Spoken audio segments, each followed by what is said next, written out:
Thank you so much, Ilaria. Okay, welcome to the fifth session of the Peace webinar series and the first thematic discussion proposed by Working Group Local Peace. Today's session focuses on art-based practices and local peace.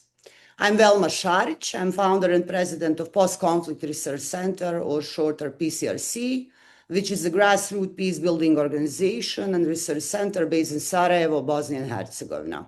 And with the Coast Peace Network, I have a pleasure to chair the working group Local Peace alongside my colleague Martin from Flemish Peace Institute.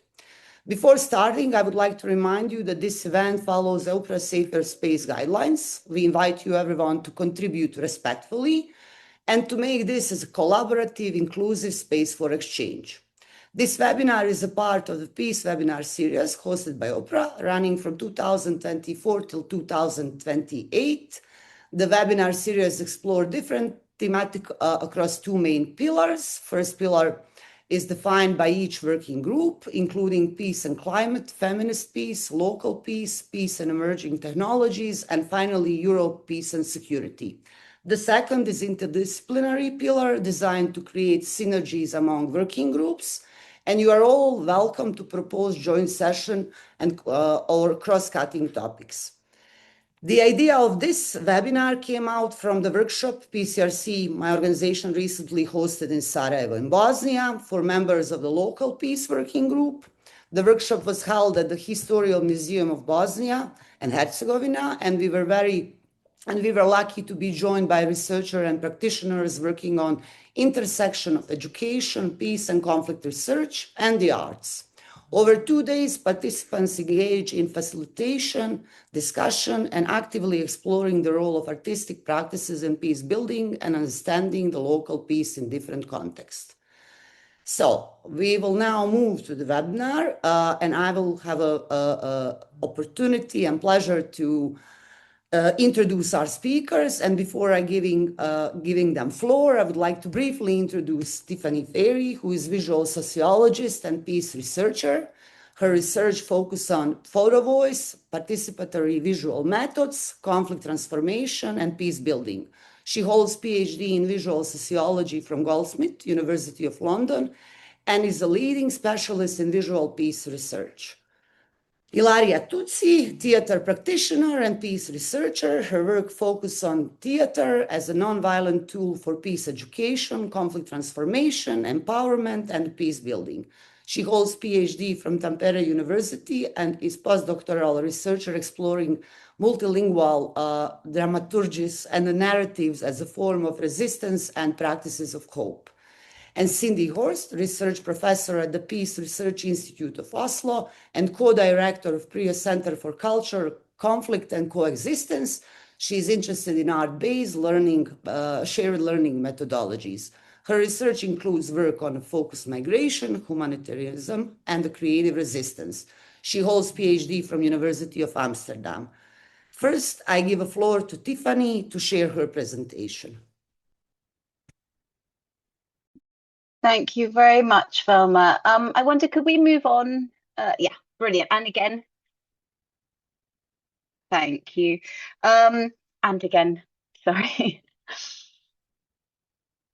Okay, so what I'm going to talk about is this idea and concept, but also the practice of peace photography in the context of arts-based peace building. And when we're thinking about arts and visual peace, there's obviously a whole range of different creative mediums and methods that we can work with.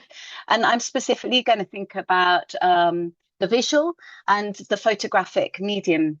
Now, this question, what might a photography of peace consist of, has really driven much of my research in the last 6 to 7 years. It was first posed by a photography thinker and writer called Fred Richin, who had, for much of his career, thought about and written about war photography.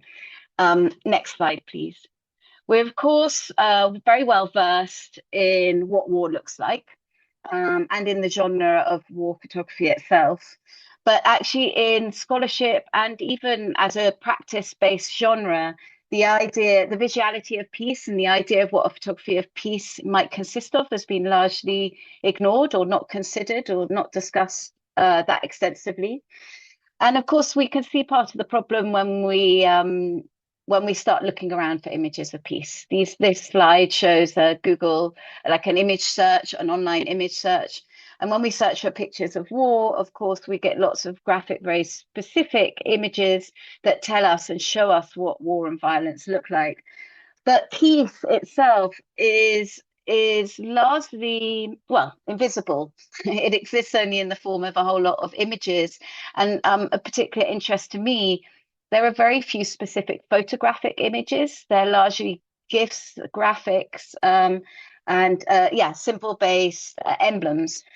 And so often when peace is visually represented, it is shown through the lens of war or conflict. So often there are images of its aftermath. Or sometimes we have politicians signing peace agreement, but it's rarely visualized in its own right. So in this sense, we could argue that peace has an image problem. It's often shown in images in quite an unspecific or naive or idealized endeavor, or it's not visualized at all, often because of its contested or politicized nature. And now the issue with this, of course, is that if we don't have images of peace and what peace and peace building look like, it really detaches us or divorces us from understanding what peace itself consists of. And vitally, in the context of this working group's theme, it detaches us from a sense of what local peace looks like. Because, of course, if you speak to or talk with or work with people who are engaged in peace building at a localized level day to day, they will be able to imagine, they will be able to provide all sorts of very specific ideas and of what peace looks like. If we could go on to the next slide, please. So thinking about photography in the context of local peace, I was very keen to understand how it was that peacebuilding organizations, visual producers, and communities themselves were using photography to transform conflict and support and foster peace. And this, of course, is I was particularly interested in how communities who themselves were directly affected by conflict or violence, that whether that be ongoing or living in the aftermath of conflict and violence, how they were using and harnessing the medium to support cultures of peace in their own very specific settings. So as part of the Imaging Peace Research Project, I've built over 30 case studies in 21 different countries, dealing with very diverse peace and conflict contexts, from colonial violence to contexts of fragile peace, ongoing entrenched divisions, intergenerational trauma, and of course, examples of ongoing violence. Next slide, please. So I've been really lucky to work in depth with partners who really know and understand about how photography can be harnessed in this kind of intentional way.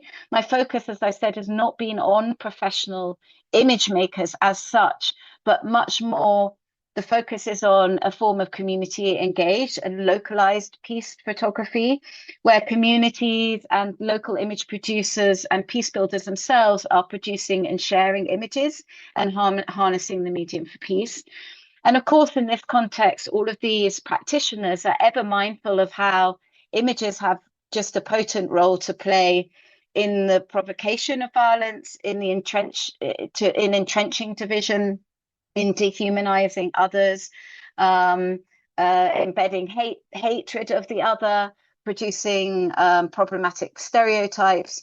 So, of course, my focus is not so much an idealized notion that photography or images and image making is only about that the medium can only be harnessed for fostering peace, but of course, all of these producers are very focused on the fact that images and photography can be used just as much to engender violence and conflict as they can be used intentionally to foster peace.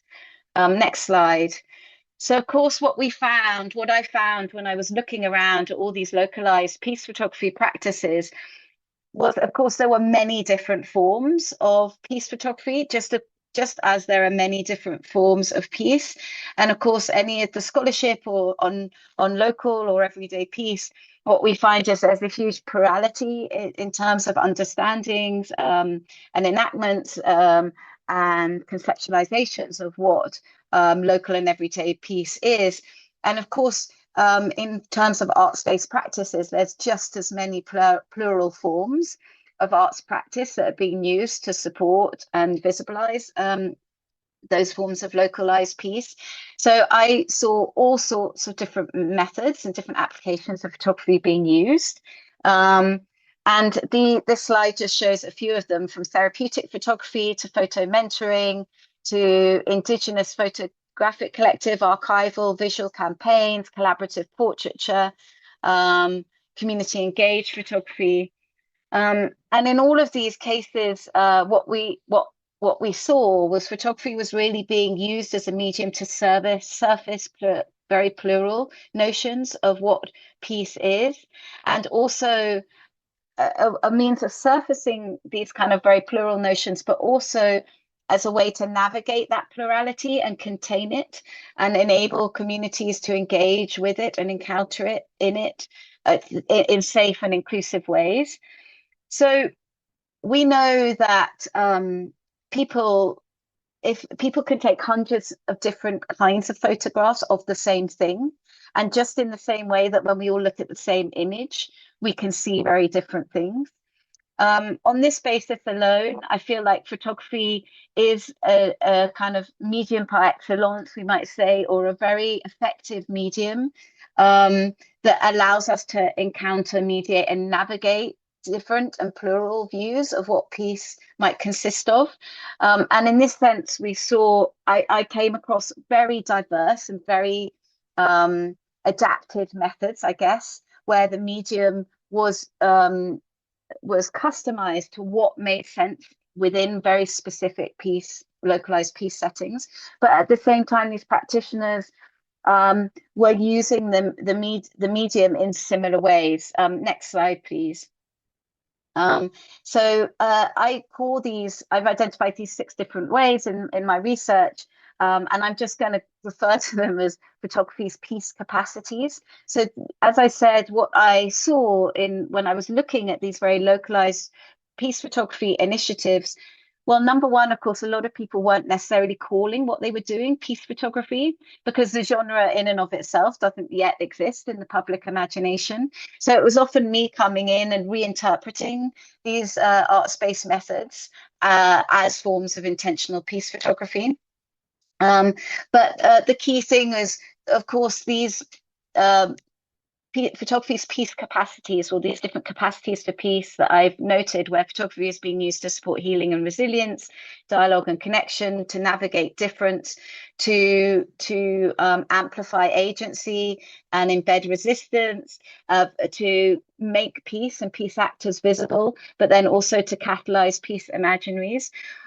What we saw within these kind of peace capacities, of course, was that none of them are a given, but so these mediums are not inherent in any way. Sorry, these capacities for peace, we can call them, are not inherent anyway to the medium, just as peace in any kind of arts-based practice isn't inherent to artistic mediums or culture itself. As we've said, these kind of cultural mediums, creative mediums, can be used just as effectively to foster conflict as they can be used to foster peace. But what they emerged out of was very intentional, localized approaches that with practitioners who had very deep knowledge of the localized visual histories and narrative landscapes within their particular communities and within their particular societies. And they had thought very carefully and intentionally about how images might trigger emotive or problematic responses, just in the same ways that how images and processes of image making can be used to facilitate and navigate some of these issues and foster, I guess, forms of healing and recovery after conflict. So the key thing really within these peace capacities, we can say, of photography as a medium is that they are often as well embedded not only in the images themselves, but in the processes of image making and sharing. So many of the projects that I looked at were about building localized visual and narrative agency through processes of generating and creating images and then sharing those images with others, whether that's localized audiences, other people in the community, through social media. But this idea of how images were being mobilized was crucial. So these processes that around the image, not only the image itself, were crucial to how they fostered peace. Can I have the next slide, please? So underpinning all of these peace capacities is really about how engaging our visual imaginaries, so searching for images of peace or talking about and using the image as a site of peace, is a means to catalyze people's peace and political imaginaries around what peace is or might be. So in this sense, photography and many other kind of artistic mediums matter for peace, because images can create the conditions for political possibility for peace. So images, as we'll see in some of the examples I'm about to show, they can provide visual scripts for what does not yet exist in terms of peaceful cultures or aspirations for peaceful cultures, but they can also be a means to reinforce and assert the possibility of peace, the existence of peace alongside conflict. They can be a means to remember losses and violence that have been created through conflict, but also to foster the healing that recognizes, processes, and navigates the harms that have been created by conflict, while also looking forward to something different. So a few examples from the different projects I've looked at. Could we have the next slide, please? I've worked with the organisation Belfast Expose in Northern Ireland, and their work is a really powerful example of how photography can be used to support healing. In the context of Northern Ireland, of course, there's high rates of conflict-related trauma. An estimated 40% of Northern Ireland's adult population has experienced conflict-related traumatic event, making it one of the most kind of trauma-impacted populations in the world. And many people talk about how conflict is still bubbling underneath the surface of the societies in Northern Ireland, despite there have been almost, despite the many decades now since the Northern Ireland, Good Friday Peace Agreement. Also, there's this culture of silence that exists around many of the harms and trauma that was suffered as a result of conflict. And this is often coming out now, that practitioners within the country will often say that this is now coming out in terms of rising rates of mental illness. And of course, there's a severe lack of mental health services to help societies cope with some of these issues. Belfast Exposed is an organisation that has worked with community engaged peace photography over now 30 to 40 decades with Northern Irish communities. Most in the last 5 to 10 years have come to focus on therapeutic photography and mental health well-being photography, and they did this in responses to communities' needs to as they were looking for new ways to kind of navigate some of the mental health issues that are arriving. This is, decades now after peace has supposedly come. This picture in particular is by a man called Jim. He is an ex-soldier, was suffering with PTSD. And there's an incredible body of work behind this image that I can't really do justice to in a quick explanation. But safe to say that this image is essentially a place that he had patrolled during the violence of the conflict. It was a location that saw a lot of violence and that haunted him personally. Before he came to take this image, he revisited the place, this particular area in Northern Ireland, through images that had been taken by community members. When he felt able to, he returned himself, and he took his own photos of this particular location. And through this whole process, he learned to, I guess, re-see this place and reframe his own trauma that was associated with this particular place in a way that helped him personally to move on from some of the challenges that he faced. Quickly, I'm going to jump to another slide. I'm going to have to race because we're running out of time.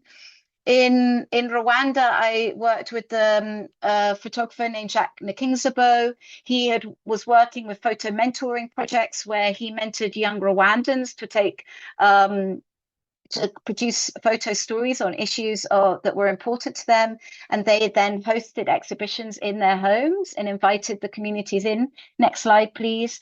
To talk about these issues that they felt were really crucial to peace and I guess there were ongoing conflict within their communities. So Jacques' objective was really to reclaim the home as a space where difficult conversations that the communities needed to have to build, to support ongoing social healing within their communities could happen. So I guess in a lot of localized arts based and visual and arts-based peace building in general, this is really about how communities themselves can use the arts to support peace within their own community settings. So these young photographers really wanted to have conversations around difficult issues and use the image, I guess, as a door, a way to open some of these conversations. Next slide, please.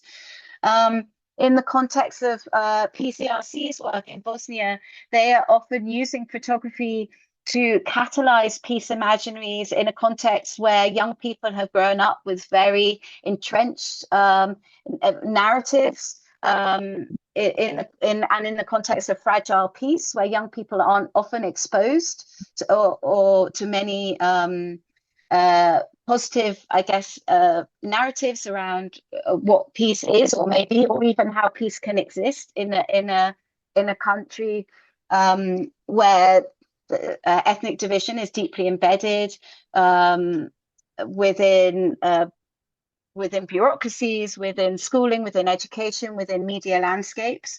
So much of their work, next slide please, is involves a lot of youth engaged visual storytelling, where young people are positioned as agents to develop their own narratives around what peace is, and how peace exists and is thriving in different contexts within Bosnian society. So in this sense, the images and stories create new role models for young people to follow. And they celebrate, of course, the country's beauty, creativity, and entrepreneurialism, and the plurality that exists within the multi-ethnic society that exists. Quickly flick to the next one. I am trying to finish because I'm aware that I'm overrunning. In this last example, in Colombia, local communities have used photography to take photos, next slide, and make peace visible. So this is in the context where there's ongoing violence and conflict in communities, and the communities are trying to, I guess, create a platform to show where and how peace exists, and also what peace looks like. So they've taken photographs of peace indicators and then celebrated those through community exhibitions. Yeah, keep going to the next slide, that's fine. As a way to make peace visible and assert its presence as part of, I guess, a non-violent resistance against ongoing violence within their communities. Next slide, please. So I'm rushing now. Next slide, please. This is some of the best practice learning that I have seen across all these very diverse examples of peace photography. I won't talk about them now, but just to flag, I guess, a central one within this. All the localized practitioners that I have been looking at their work are working in this intentional way that's underpinned by a deep forms of ethical frameworks that seek to minimize harm but also maximize care through arts-based peace and creative peace building. And if we can flick to the next and final, I hope, slide. And a lot of these methods and approaches are captured within some of the resources that you can see online. There's a peace photography guide that shares many of the methods that all these different organizations and individual practitioners are using. And it's free to download and available in English, French, and Spanish. And for the academics and scholars, there's also lots of academic article and an academic book that's coming out later this year. So I'll stop there. Apologies for overrunning. It's been a real pleasure to speak to you all. I look forward to hearing questions and what else we've got to cover. Bye-bye. Thank you so much, Tiffany, and thank you for presenting also the work which PCRC is doing. For me, the peace photography is really fascinating. Our work previously was focused through art, reporting and memory foundation on the war photography, and this is really like so important that we can also see the impact on peace. So now I will give the floor to Cindy and Ilaria, who also generously helped to facilitate our workshop in Sarajevo. Thank you for that. I will give the floor to them to continue our discussion. Thank you. And thank you also for stopping to share so that we can see maybe some more faces.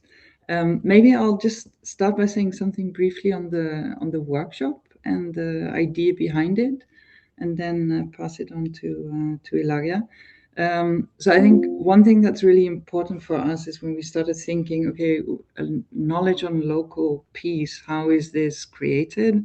Of course, there is the academic, but there's also practice-based knowledge that you have as artists or as professionals, and there is lived experience. So what we wanted to do with the workshop over 2 days is to make sure that all of those were somehow also represented, and that was also really grounded in the local context, as well as in what everyone brought. So then we decided that part of it should really be practice-based. So we had a wonderful photography workshop that Tiffany hosted, and a really great theater-based workshop on local peace through embodied practice, which I'm sure Ilaria can talk more about. And then from there we had presentations. So we had Nina Brisilva on sacred mapping in indigenous territories, Dilaga Kina, who talked about storytelling in Kurdish-speaking parents, or like in schools in Turkey. Then Uliana Fugiv on higher education and international collaboration with Ukraine. Lagesa Fuhrman on curating exhibitions with Sudanese artists, Charles Warner on arts-based methods with veterans. And we also had 2 very powerful visits to musea that PCRC hosted or organized, one with the Historical Museum where we are based and Watch Out Museum. So all in all, it gave a very rich combination of experiences that were both kind of thinking and sharing and talking, but also actually embodied and practiced and learning from people with lived experience as well. And as part of that, we had a number of questions also that we started off with to really find the best way to exchange between all of us with our very different kind of competences. But Ilaria, do you want to say something also on the theater workshop, which was very powerful? Thank you so much, Cindy, and thank you, Tiffany, for your presentation, and thank you for summarizing what we did in Sarajevo. Listening now again, it feels like that we really had intensive days there. It was really packed program. The idea of the embodied session that I was facilitating was to experience what happens if the body is activated before writing. So we had 5 moments of physical direction. So I was giving some directions to the participants, and then for every direction there was also writing prompts. So the participants were engaged in creative writing. And the idea is that when we move our body and we start writing from the kind of moving body, the brain works in a different way. So we can kind of free different thoughts and different expressions in the writing. And the line that I was following was the theme was transformation, the big theme that was following.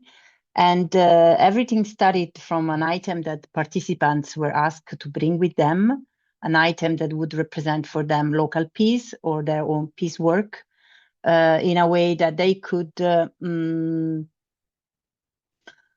relate to something. It was really concrete in our own research or peace practice.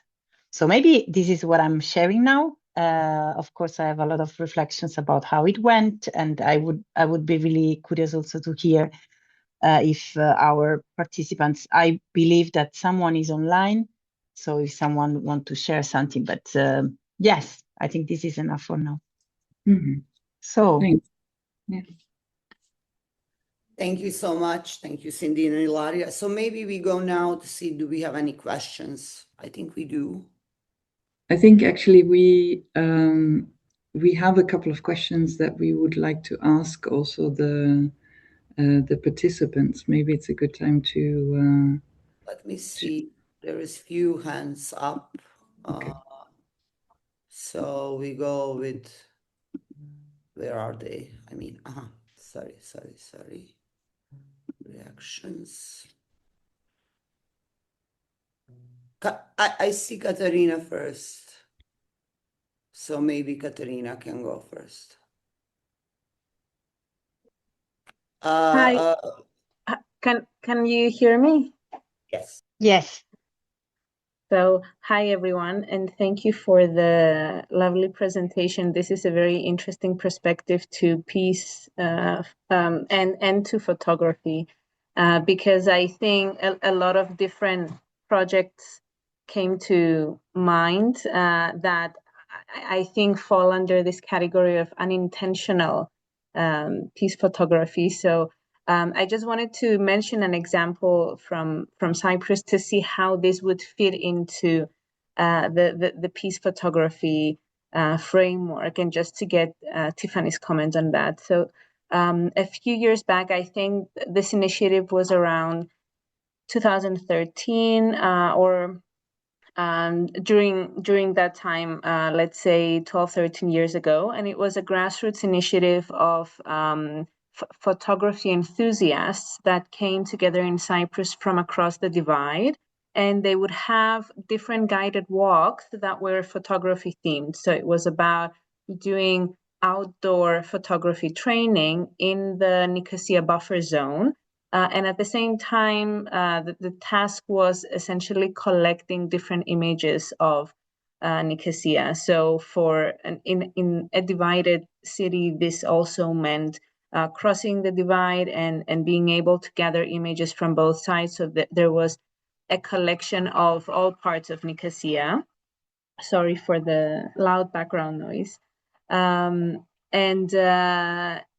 Essentially, this project brought the two communities together, and it was about locals sharing their own images of the old city of Nicosia, or maybe trying to preserve parts of the city that were changing or maybe modernizing. And this was done in a collective way across the divide and involving the Greek and Turkish Cypriot community. So I just wanted to see how this was essentially, how does this label under the peace photography framework?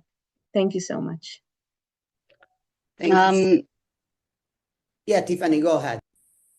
Thanks, Velma. Yeah, huge thanks, Katerina. And I love the idea of unintentional peace photography, because I think essentially so much of it is like the idea of peace photography as a genre is really meant to be more of a provocation, because of course, and I think it can be applied across a lot of art space peace building practices, that the intention always isn't necessarily, peace with a big P, but it's much more about finding or carving spaces to bring people together. And actually I'd love to know more about that example in Cyprus. I didn't know that particular project.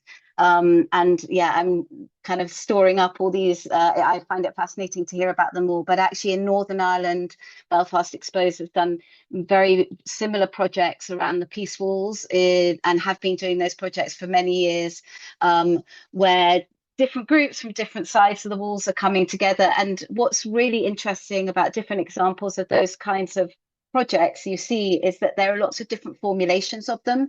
So depending on the different peace or conflict setting, there might be that communities are or aren't ready to directly come together and do photo walks. Sometimes they get to know each other through their images, so their images become a bridge where they get to see each other's perspectives or different histories before they necessarily physically come together.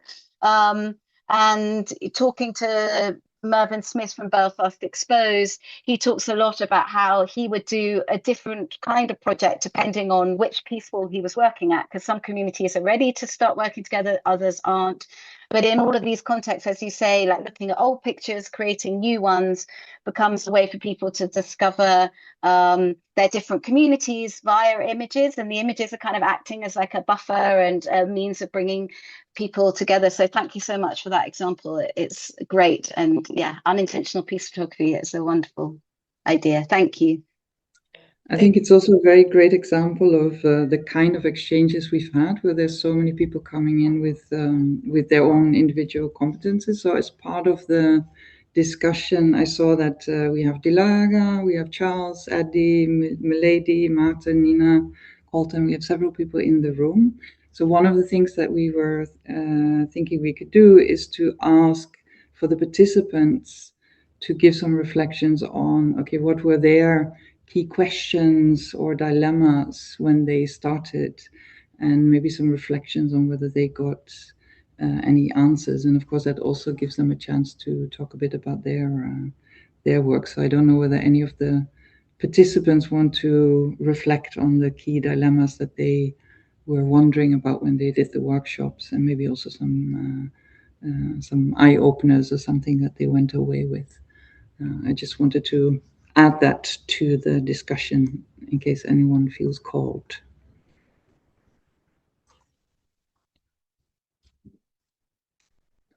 And if not, I would also ask that to Ilaria, maybe. Yeah, I can go with the I can go first to break a bit the ice. Well, from my perspective as a facilitator of the embodied session, of course, time was a big limitation. Like it was just a little sample, I would say. But then, and that meant that many things stay in a way open. So it was intentional also to kind of keep some things open and to have the chance to maybe discuss during the days, and that something happened maybe more at the individual level among us. And I think it's also because I do believe that all this research brings a lot of opening, but not necessarily brings final like final sentences then we can actually close things. But that's also the I think is the great potential of arts-based methods, that we can really open up questions, discussions, and sometimes, you know, it's in a way the research, and the beauty of the research is in the process. So to also embrace this means also to embrace a bit of frustration, embrace a capacity to encounter discomfort time to time, and understand also how we can navigate this. And I think it's also the biggest link to peace research. I mean, that's where in my experience, arts-based practices and methods meet with peace research. Something that I want to maybe reflect about the exercise we attended and we facilitated was facilitated by Tiffany. For me, was really interesting once again to learn about this. And also now in the presentation, she was again telling us using the quote from Frank Muller, who's actually sitting in the same corridor I am, about the fact that peace photography sits in the relationship. So we cannot have peace photography without this relationship that is mediated by the picture itself. So there is the intention of the photographer, but also the intention that the viewer is putting in the photography. So the photography is creating this relationship. And I think this relationship is also something we had physically encountered in the theater session, when I was asking people to encounter and to interact and that there is this friction of like, for someone it was really difficult to give up their own bubble and open to the otherness, and what it means to open to the otherness. It means to be able to create something new. So something new that doesn't exist yet, and we need to negotiate and we need to rewrite together. So I think this was a really important element that I found in both experiences. And then I was thinking also that it was really interesting for us when we were doing the exercise of kind of naming the image and kind of giving a title and giving a message that we all, this is obvious, of course, but it's always really interesting to reflect on how we all bring our own assumptions, how we bring our own norms, and it's really interesting to see when we then heard from Tiffany, like what was the actual story behind those pictures, to kind of confront, and really often the stories were really, I mean, there wasn't nothing that you could really connect. It was because it was really based on our own perception. So again, the relationship here is really important, because it's about how do I relate with that picture, and what is the what is telling to me, because I can kind of come as a participant, I can come with my experience and my perception. So the last thing I want to say, and then maybe I leave the floor to Nina, I saw she's happy to go next, is that then art-based methods, not always, of course, but they can really be good norms openers. And I think this is something I bring home with me. Again, it's not always valid as a kind of rule, but I think it's a huge potential there, like to use arts methods to reflect on our own normative and our own cultural and reflective norms and so on, and being able to become critical, like, and have this critical critic normative approach. I think that's for now. There is a lot of going in the chat. And you said Nina wanted to go next. Yeah, I'm happy to go if no one else is jumping. So as Cindy mentioned, I mean, I present during the workshop my work with indigenous communities in Colombia in relation to the armed conflict. And I have been working as both a practitioner, a lawyer, and a researcher. And I think art was a way for me to bridge also those two worlds, I would say. Throughout the time, I have been very concerned on how to bring indigenous experience to the armed conflict without leading to a recolonization or appropriation of the knowledge. And so art was, and I think it resonates a lot with Tiffany, also what just Tiffany said, art was this tool to be able to reflect indigenous experience of the armed conflict. And so I present during the workshop what I have called sacred mapping. So we have been mapping the impact of the armed conflict on their territory based on their understanding of territory as a living being. And then I also explained that this map were then used during the lawsuit as a way to evidence, so provide legal evidence of the harm to the territory, and then to imagine a reparation that will extend beyond the classical compensation narrative of reparation. But this workshop, so that was like my presentation and my own reflection on this. But through the workshop, what was very interesting for me to realize was the diversity, well, the profile and the history of the people that were there, the context they were dealing with the multiplicity also of method. So understanding art in a very broad sense. And I present cartography, but like other people had theater, painting, exhibitions. So it was a very broad set of method and different piece context also.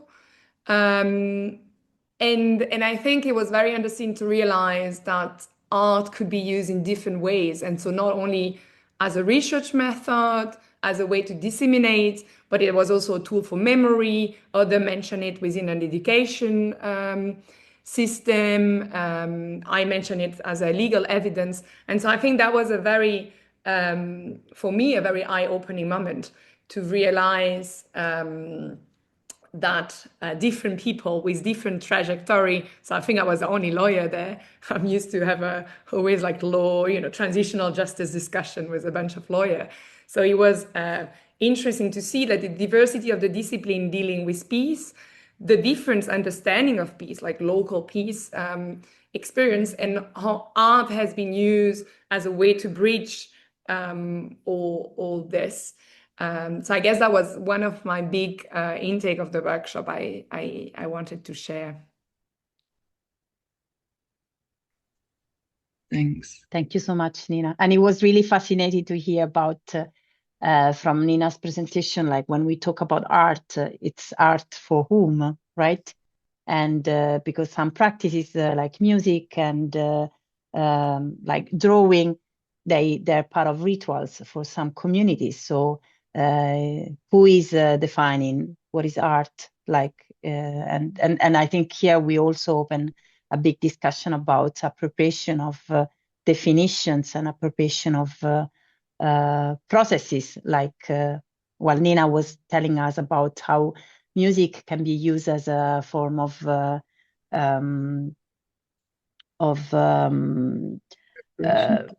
was the word? Reparation. Nina? It's reparation. Yeah, for in the witness in the court that singing as reparation, like music, as you said, like for singing, singing is only yes. kind of entrainment, but for them it was the way to communicate with territory. And so we argue in court that music should be a form of reparation, because that will enable to harmonize again the territory. And I guess also in the witness, I mentioned at some point. Yes, that it become then singing and music becomes the way for them to witness and to bring and I think that was a perspective really interesting, that it's also difficult to kind of categorize and which box do we put it, and I think it's also fine not to put in any box, because that's the form of respect. I can't see whether there are other people, but Leila has a hand on, and then Christian. Can you hear me? Yes, please. Okay. Thank you. They were really interesting presentations. And Tiffany, hi, I had a question for you. So I've been doing work in a different context with young men around social connection from marginalized backgrounds. And we tried to use visual methods with them, and it was co-produced research. So it was, we discussed with the young men what they would like to do, and they're unused to using visual methods. They were also unused to relating to one another and other young men. That was part of what the project was about. And I just wondered if you had any tips around, because when we tried to introduce other visual methods into interviews between young men, they triggered some experiences of feeling very patronized in clinical services.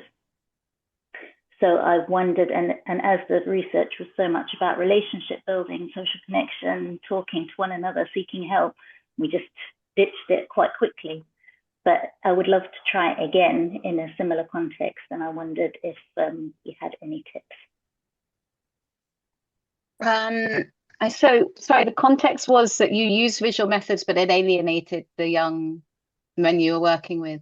And can I ask why? Was it because of the images shown, or was it the way the method was introduced? It was, so we practiced together as we had a young men's forum, and we practiced together walking interviews, we practiced using Dixit cards, all sorts of things, different methods to give them an idea. And we were really keen that we explored different visual methods in interviews. But when it came to actually interviewing, sitting in a room with them, interviewing other young men, they were, I think it was just so new, the experience of sitting together, talking about feelings, and it opened up a brilliant space. And we found that young men were really keen to talk to one another. But as soon as we brought out the Dixit cards or suggested another method, they were like, it felt very uncomfortable. So I withdrew. And in fact, in one interview, I said, is this, they'd already talked about alienating experiences with therapists and people at CAMS, for example, child and mental health services, bringing out participatory or visual tools, and they found it extremely alienating and patronizing. So I said, did that feel like that? And that was the feeling. They had felt alienated by them in other contexts. Okay, so, well, I first picked up a camera because I was really bad at art. Like, I couldn't draw. And I think the thing about photography is that it's quite not easy, but it's an accessible art form, as in people can quite quickly take pictures that they can be proud with. So often, and actually we could really look at PCRC's work here. It's so much more, such a key part of using these methods is about giving the people to the freedom, I guess, to find their own stories and to find their own images. The whole point, I guess, here is that people are harnessing the medium and deciding where they want to point the camera and what they want to put in the frame. A lot of it is about this kind of agency that people have. It's really hard without knowing a lot more about the specifics of your context, but let's say drawing on Velma's work at PCRC and how they engage young people in Bosnia, where things are highly politicized. People have had all sorts of previous experiences that are going to inform how they enter into a space. A lot of it, I guess, is about carving a space where people can feel they can take ownership themselves and carve and create their own stories, but also giving them the confidence and the skills to do that. So I don't know, you were just referring then to introducing some cards, like maybe that's the problem. Maybe you were bringing visual methods or images in and people felt it was too artificial or something. So maybe there's something around using images as just prompts to have conversations, but without kind of artificially inserting them, and then enabling people to create their own images or draw on their own image archives. The wonderful thing now is that we all walk around with this incredible personal visual archive on our own phones, and people can quite quickly and easily start going out and taking images of their own lives and or draw on images that are meaningful for them. So I think often with any kind of methods, it's about people feeling it's theirs rather than being imposed. Yeah, I don't know if that's answered your question at all, but no, it does, thank you. And it's just making me think that, in the context of the Young Men's Forum, who we had relationships with, and we spent a lot of time building those relationships and a lot of time together, they were very happy to explore all these different methods. But in a one-off interview sat in a room, it didn't work in that context. And I can see that that's a very, I guess it really highlights the importance of trust as underpinning all these things. If I can also add, maybe it's about positionality. Sometimes it's not really about the method itself, but maybe it's about positionality. And what I notice sometimes with vulnerable groups, the best is to work within the communities. So I don't know anything about this experience, Leila, you had, but I'm just wondering if maybe if it would come from the peers, maybe. We were doing the interviews with the peers, but I think it was, I take your point, and I think it was just more the context of a one-off situation, and it didn't, where there wasn't that relationship and trust there. Do we have time for the final question? Because there's Binja Christian who's been waiting as well. I realize we are we have 1 minute, so I was hoping that he could also ask his question. Yeah, Thanks. thanks so much. Can you hear me? Yes. Yeah. Well, thank you. My name is Chris, for a short one, and I'm a PhD student at Swansea University in the United Kingdom. And this subject is really relevant, especially for my subject, because while I'm coming from a conflict-affected country, the Democratic Republic of Congo, which has been reputed as the capital of rape, because obviously women have been victims for longer than 3 decades now of conflict-related sexual violences, and it's really undermining the progression or the evolution of the society with the consequences that are coming from all those challenges.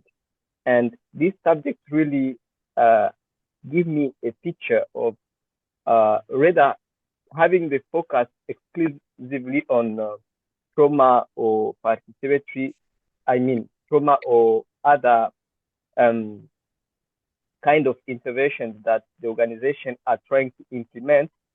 I think that participatory photography can offer also opportunity to survivors to represent their own realities, aspirations, challenges, and pathways toward recovery. So these approaches, especially that was developed in the presentation, are really relevant because they can reveal even dimensions of reintegration, in my case, social belonging and dignity in the everyday lives of those women. So I would like to really want to mention that and to give a big thanks to you for this subject and to the organizer of this event. Thank you very much.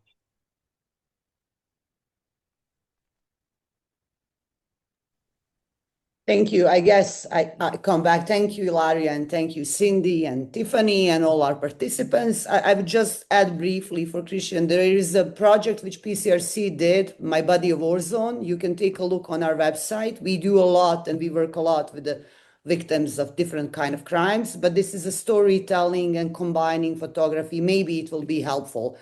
I just want to say thank you for coming to the webinar, to all of you. Thank you for having such a great number of people and great interest. I conclude with the hope that you enjoy it and that you will continue to follow the work of Coast Peace Network.